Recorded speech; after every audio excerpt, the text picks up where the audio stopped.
Hey, my elevators. This is Elle Beecham, and of course I'm in the car.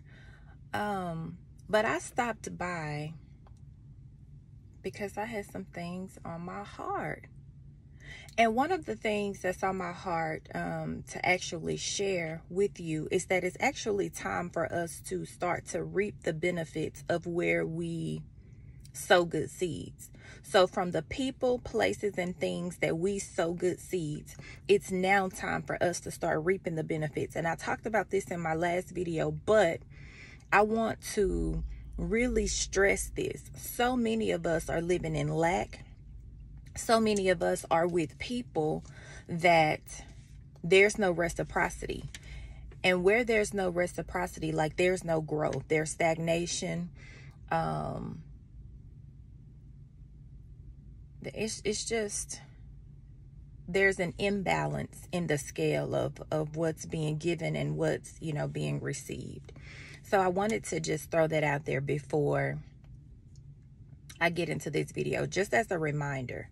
But I wrote some things down because I did not want to leave some of these things off. If you have this special person in your life and you really love this person and you care about this person, I was asked a question before, like, how can I enhance your day?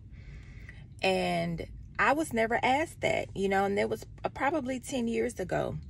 So because that question, just resonated with me, and I really loved the fact that that person really wanted to enhance my day. Nothing was wrong. I was having a good day. And when I was asked, it just kind of threw me off.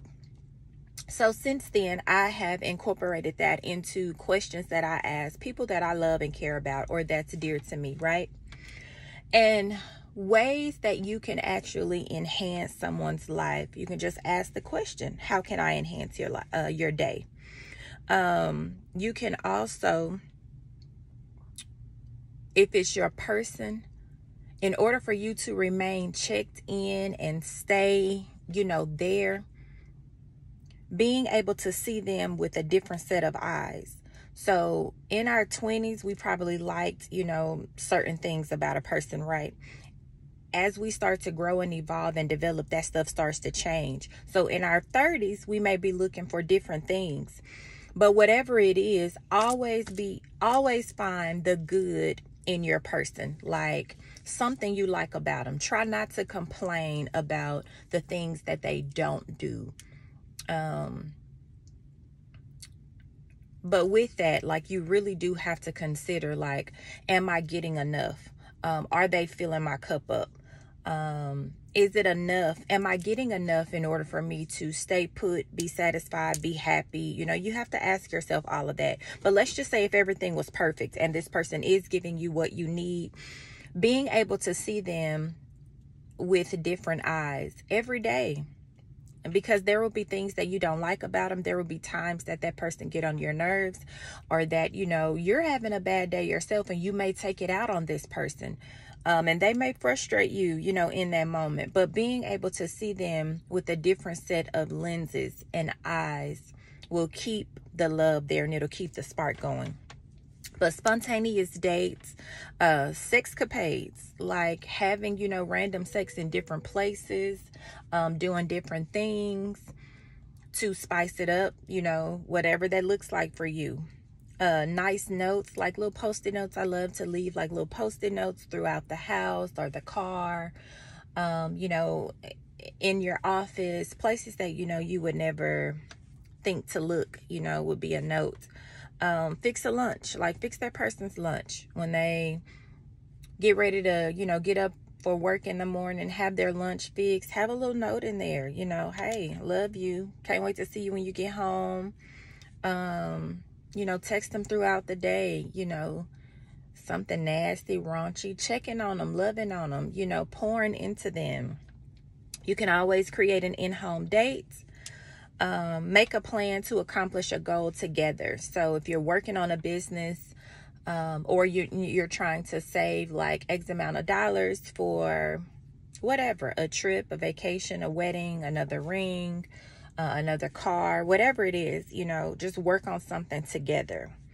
Dress up, dress up when you're going out on dates. Like, No one wants to see you in athletic clothes every single day. Sometimes a person want to see you with a shoe on and, you know, smelling good. No baseball caps. Like, change it up. Spice it up.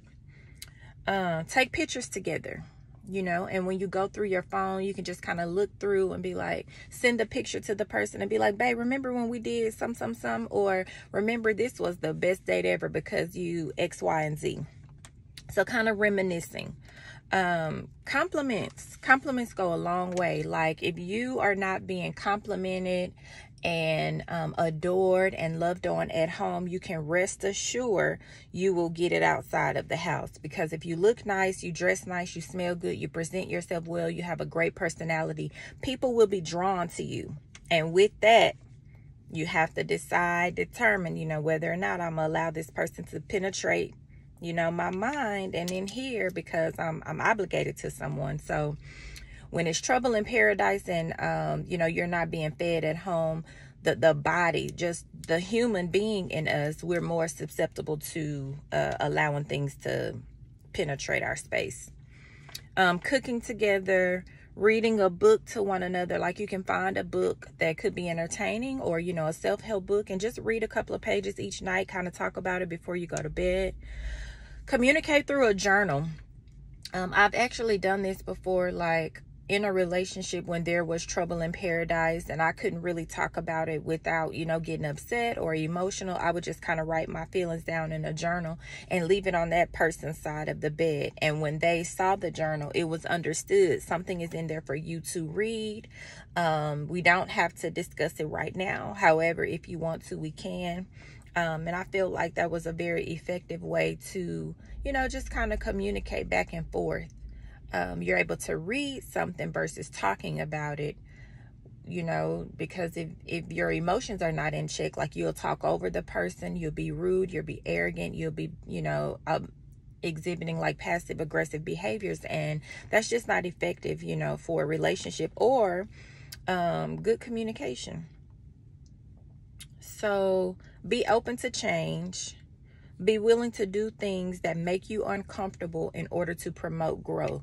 So this video was just to give you some nuggets or some ideas to promote like a healthy relationship, looking at your person through a different set of lenses each day, as well as letting you know that where you have poured into, you know, you've laid down some good soil and fertilized some people, places, and things. It's now time for you to be on the reaping end of that. So it's now time for you to receive, especially if you've laid down, you know, some good seeds. It's time to reap the harvest. So until my next video, elevators, I hope you guys find this helpful. I hope you can employ some of this into your, you know, romantic as well as your platonic relationships. And until my next video, have a good Monday.